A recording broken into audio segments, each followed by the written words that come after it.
Hello, welcome back to Go Code 5. In today's video, we are going to explore an exciting concept in Go programming, which is concurrency. If you ever wanted to run multiple tasks at the same time in your Go program, this video is for you. We will cover Go routines and a simple example with a flowchart as you can start using concurrency right away.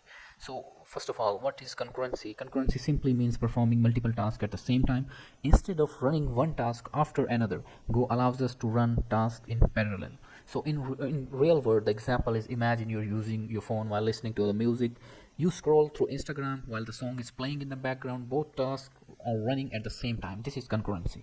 And what are Go routines then? In Go, we use Go routines to create concurrent functions. Like Go routines are lightweight threads managed by Go's runtime. How to start a Go routine? We use Go keyword before calling a function. So here is the example, like Go my function. We use this. So why use Go routines? They are super lightweight compared to normal threads. Go manage them automatically, so we don't have to worry about the system resources. And there is a practical example I will show you now.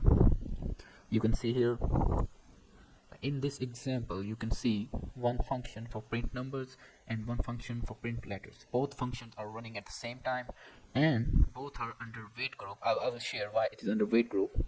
So you can currently see both functions are running at the same time. I have a flowchart for you. You can see there is a start Go routine 1, which is one function, and there is a second function, and there is sleep, wait for 3 seconds. We use it for multiple purposes, like because we have common issues while we use Go routine. The one issue with Go routine is that the main function may finish before Go routine complete their task. So we use this, like we use time.sleep or wait group to manage execution time.